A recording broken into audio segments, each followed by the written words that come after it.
Good morning students. आज मैं आप लोगों को 9वीं कक्षा के संस्कृत व्याकरण में कत प्रत्यय सेठ धातु के उदाहरण बताने जा रहा हूँ।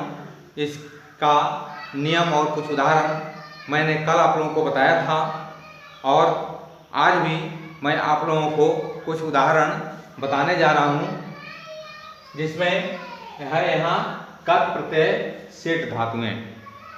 मैंने आप लोगों को पहले ही बताया था कि धातुएं इसमें दो प्रकार के हैं, एक अनिट धातु और दूसरा सेठ धातु। अनिट धातु में लट लकार और लेट लकार में परिवर्तन होता है और सेठ धातु में लट लकार और लेट लकार में परिवर्तन नहीं होता है। जैसे अनिट धातु में है गम धातु, तो गम धातु का लट लकार में गच्छति और लेट लकार में गमिष्यति हो जाता है, तो इस प्रकार से उसमें परिवर्तन होता है। लेकिन इसमें जो है सेठ धातु में परिवर्तन नहीं होता है। पठ धातु है तो लट लकार में पठती और लेट लकार में पठिष्यति होता है, लेकिन उसमें परिवर्तन नहीं होता है। उसके कुछ उदाहरण यहाँ दिए गए हैं। जैसे खंड है, खंड धातु है जिसका अर्थ है तोड़ना। इसमें जब कत प्रत्यय लगाते हैं तो शब्द बनता है खंडितः पुल्लिंग में, और स्त्रीलिंग में खंडिता, नपुंसक लिंग में खंडितम, अर्थ होता है तोड़ा गया। उसी तरह से यहाँ चल धातु है जिसका अर्थ होता है चलना। जब इसमें हम कत प्रत्यय लगाते हैं तो पुल्लिंग में बनता है चलितम, स्त्रीलिंग में चलिता और नपुंसक लिंग में चलितम, अर्थ होता है चला गया। अब चिंत धातु है जिसका अर्थ होता है सोचना। इसमें कत प्रत्यय लगाते हैं तो पुल्लिंग में बनता है चिंतिता, स्त्रीलिंग में चिंतिता और नपुंसक लिंग में चिंतितम, अर्थ होता है सोचा गया। अब चूर धातु है, इसका अर्थ होता है चुराना। जब हम कत प्रत्यय लगाते हैं तो पुल्लिंग में बनता है चोरिता, स्त्रीलिंग में चोरिता, नपुंसक लिंग में चोरितम, अर्थ होता है चुराया गया।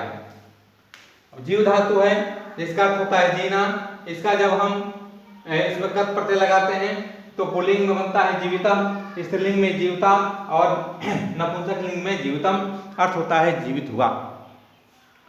तड़ धातु है जिसका अर्थ होता है पीटना। कत प्रत्यय लगाते हैं, पुल्लिंग में बनता है तड़ितम, स्त्रीलिंग में तड़िता, नपुंसक लिंग में तड़ितम, अर्थ होता है पीटा गया। अब है तुल धातु। तुल धातु का अर्थ होता है तोलना।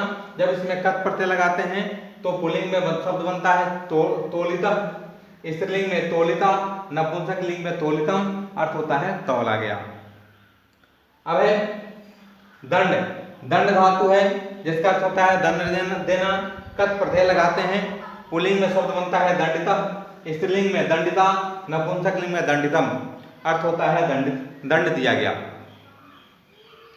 धाव धातु है जिसका अर्थ होता है दौड़ना या भागना है यहाँ, तो इसमें जब कत प्रत्यय लगाते हैं तो पुल्लिंग में शब्द बनता है धावितम, स्त्रीलिंग में धाविता और नपुंसक लिंग में धावितम, अर्थ होता है भागा हुआ। अब है निंद धातु है जिसका अर्थ होता है निंदा करना। इसमें कत प्रत्यय लगाते हैं, पुल्लिंग में बनता है निंदिता, स्त्रीलिंग में निंदिता और नपुंसक लिंग में निंदितम, अर्थ होता है निंदित किया। अब है पठ धातु जिसका अर्थ होता है पढ़ना। कत प्रत्यय लगाते हैं, शब्द बनता है पुल्लिंग में पठिता, स्त्रीलिंग में पठिता और नपुंसक लिंग में पठितम, अर्थ होता है पढ़ा हुआ। अब है पत धातु। पत धातु जिसका अर्थ होता है गिरना। इसमें जब हम कत प्रत्यय लगाते हैं तो शब्द बनता है पतिता, पुल्लिंग में, स्त्रीलिंग में पतिता और नपुंसक लिंग में पतितम, अर्थ होता है गिरा हुआ। फिर जो है कि हम पाल धातु में, यहाँ है पाल धातु जिसका अर्थ होता है पालना।